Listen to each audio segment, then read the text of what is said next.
Hi there, folks. Welcome back to Rich Reviews. And the latest of the films that didn't get wide release in theaters, didn't make much money, or found its way onto the internet. The latest of these is coming out soon, and it's called Minari. And this is the directorial debut of Lee Isaac Chang, who this is partially based off his own experiences growing up in rural Arkansas back in the 80s, apparently.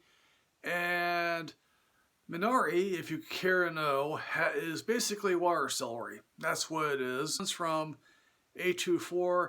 Let me confess, while I'm not the biggest A24 fan out there, let me just say that I do appreciate the content they do put out, although I am a much more fan of the non-horror than I am of their horror, although I certainly do appreciate the attempt to go where the horror films generally don't go. But of course, this is a slice of life growing up in the 1980s in which Jacob, sort of in a similar vein of the Jason Clarke character in, Mudbound, decides he wants to farm the land.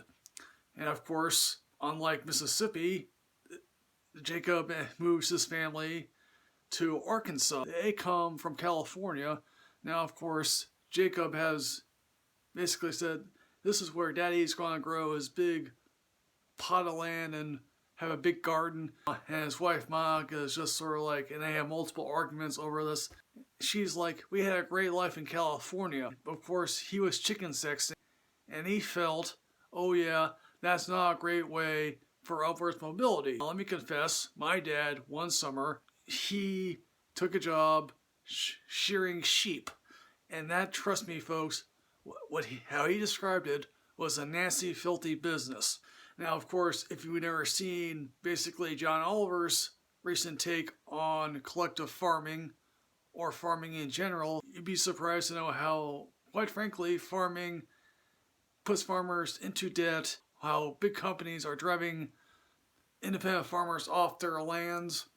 Monica derides him for like, oh, we left California for this piece of dirt. And he's like, I want to plant Korean American food, sell it to market. Apparently, I think he wants to go to Dallas to sell the food. His two kids, David and Annie, are like, two Americanized kids. They just are not accustomed to the Korean way of doing things. Apparently, Steven Yeun actually learned to speak with a Korean American accent for this film. It's just me, or was there a running gag on The Walking Dead, apparently, when Steven Yeun was on, when someone mistook him for a Chinese person? The director here has a fondness growing up on this farm, or at least his memories of it, because sometimes you may have fond memories, but apparently your parents really strove for hardship and went for broke trying to achieve the American dream. David asked his father, okay, why do you sex chicks? And he says it in the most benign way possible for a young kid to understand, because, hey, let's face it, they're discarding the males. And what's happening to the males is not something I would actually want to go into. David apparently has a heart condition, and his father doesn't want him to run all that fast. Jacob's mom then comes to America, and obviously they're living in sort of a trailer home. Monica is just sort of to the grandma's like, yeah, we live in this home.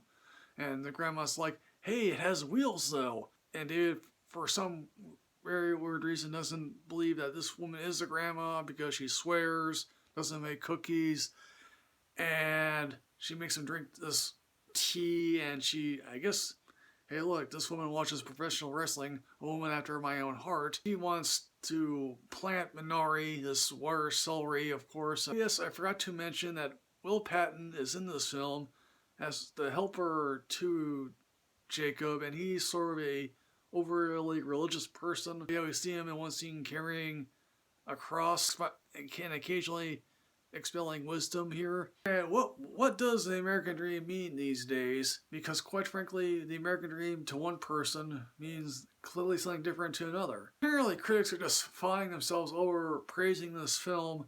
I happen to enjoy this film very much, but I'm not head over heels in love with this film. Again, as I said, I'm not always the biggest fan of A24. Do all immigrants want to achieve the American dream? Yeah. So in the end, folks, what I'm gonna say about Minari, I amazingly enough, I'm gonna give this a matinee rating because, quite frankly, it is a good time to watch. So, folks, Minari, have you seen this? What did you think? Please put everything in the comment box below here, folks. As always, folks, like, comment, subscribe. Hurt yourself with knowledge. I'll see you next time, folks. Yes, hooray.